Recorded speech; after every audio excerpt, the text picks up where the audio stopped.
ocean over here. This is God, guys. He's got you, and this is God. He's gonna, look how he's stepping over the ocean.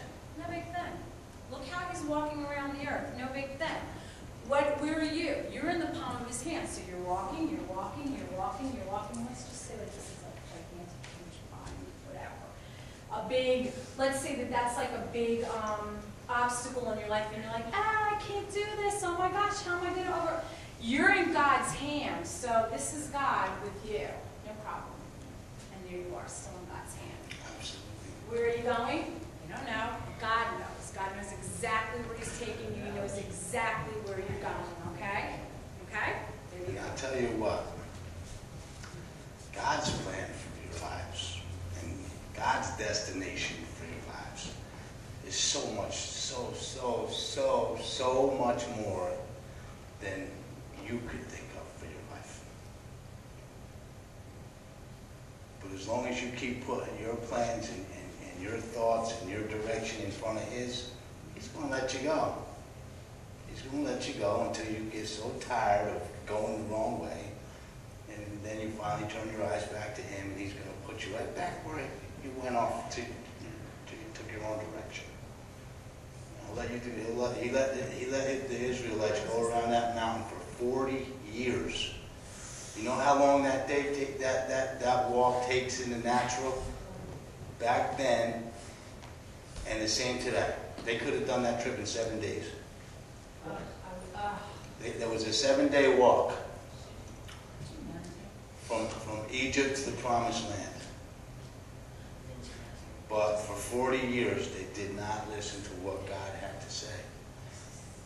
And they just kept trying to do it their own way. And can I interject on that too? Because they complained and they were like, blah, blah, blah. Everything that God told them to do, they always had a comeback. They always had, I can't do, I don't want to do. All they did was complain. That generation never made it into the Promised Land, number one. Right. Okay? He let them all die in the wilderness. Okay, that's right. So that's stinky. And Want 24-hour heartburn protection?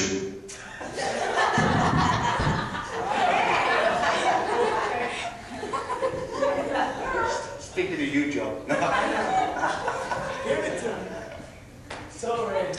yeah, heartburn and all, and they were not able to walk into their destiny. So you have a choice. You can complain and mumble and not allow God to lead you into the place you're supposed to go and never see your destiny. Even Moses never got to go in the Promised Land. So it doesn't mean that you're going to lose your salvation, but it might mean that you're not going to get to the promise. You're not going to get to the promises that God has for your life. Do you get that? Do you understand that, guys? Okay. One of these days, I'm going to show you some verses that does suggest that you could lose your salvation. I'll let you decide. Not today, though. Let's turn to Jonah. That's between Obadiah and Micah. One of the minor prophets towards the end of the Old Testament. This is a really cool one. I think we're going to read this whole book. We have, what, about 25 minutes? Who wants to read? We're going to read the whole book. It's only four chapters. Well, yeah, it's short chapters. So, yeah, John, nice and loud, okay, buddy? And listen, before John starts reading, I just want you to think about, what this study's about. It's about types of Christ, right? So while John's reading, I want you to try to decipher or to think or to mull over in your mind what exactly is going on here and why does it typify Jesus Christ in the story. Okay? Go ahead, John. The word of the Lord came to Jonah, son of Amittai. Go to the great city of Nineveh and preach against it, because its wickedness has come up before me. But Jonah ran away from the Lord and headed for Tarshish. He went down to Joppa, where he found a ship bound for that port. After paying the fare, he went aboard and sailed for Tarshish to flee from God. Then the Lord sent a great wind on the sea, and such a violent storm arose that the ship began to break up.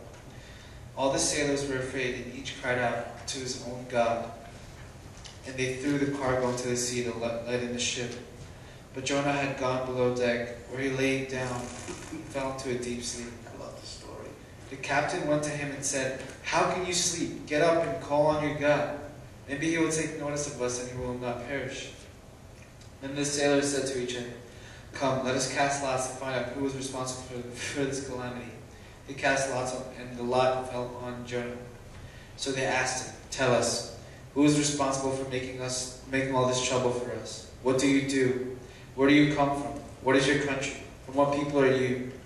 He answered, "I am Hebrew, and I worship the Lord, the God of heaven, who made the sea and the land."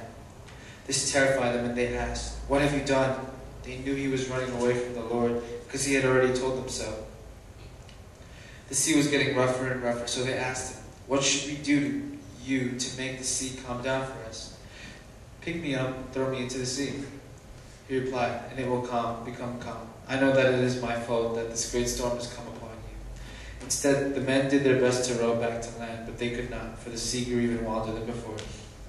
Then they cried to the Lord, "O Lord, please do not let us die for taking this man's life. Do not hold us accountable for killing an innocent man for you. O Lord, have done as you please." Then they took Jonah and threw him overboard, and the raging sea grew calm. At this, the men greatly feared the Lord, and they offered a sacrifice to the Lord and made vows to him. But the Lord provided a great fish to swallow Jonah, and Jonah was inside the fish 3 days and 3 nights. From inside the fish, Jonah prayed to the Lord his God. He said, "In my distress I called to the Lord, and he answered me. From the depths of the grave I called for help, and he listened to my cry. He hurled me into the deep, into the very heart of the seas, and the currents rolled about me. All your waves and breakers swept over me. I said, I have been banished from your sight. Yet I will look again toward your holy temple. The engulfing waters threatened me. The deep surrounded me. Seaweed was wrapped around my neck. To the roots of the mountains I sank down. The earth beneath barred me in forever, but you brought my life up from the pit. O Lord my God, when my life was ebbing away, I remembered you, Lord, and my prayer rose to you, to your holy temple. Those who cling to the worthless idols forfeit the grace that could be theirs. But I, with a song of thanksgiving, will sacrifice to you. What I have vowed, I will make good. Salvation comes from the Lord. And the Lord commanded the fish and vomited Jonah. Then the word of the Lord came to Jonah a second time. Go to the great city of Nineveh and proclaim to it the message I give you. Jonah obeyed the word of the Lord and went to Nineveh. Now Nineveh was a very important city, as a visit required 3 days. On the first day, Jonah started into the city. He proclaimed, 40 more days and Nineveh will be overturned. The Ninevites believed God. They declared a fast, and all of them, from the greatest to the least, put on sackcloth. When the news reached the king of Nineveh, he rose from his throne, took off his royal robes, covered himself with sackcloth, and sat down in the dust. Then he issued a proclamation in Nineveh. By the decree of the king and his nobles, do not let any man or beast, herd, or flock taste anything. Do not let them eat or drink, but let man and beast be covered with sackcloth. Let everyone call their joy on God. Let them give up their evil ways and their violence. Who knows, God may yet relent, and with compassion turn from his fierce anger, so that we will not perish. When God saw what they did and how they turned from their evil ways, he had compassion and did not bring upon them the destruction he had threatened. Jonah's anger at the Lord's compassion.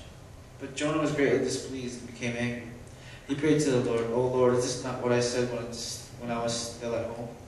That is why I was so quick to flee to Tarshish.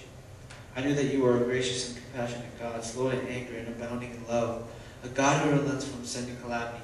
Now, O Lord, take away my life, for it is better for me to die than to live. But the Lord replied, have you any right to be angry? Jonah went out and sat down at a place east of the city. There he made himself a shelter, sat in its shade, and waited to see what would happen to the city. Then the Lord God provided a vine, and made it grow up over Jonah to give shade for his head, to ease his discomfort. and Jonah was very happy about the wine. But at dawn the next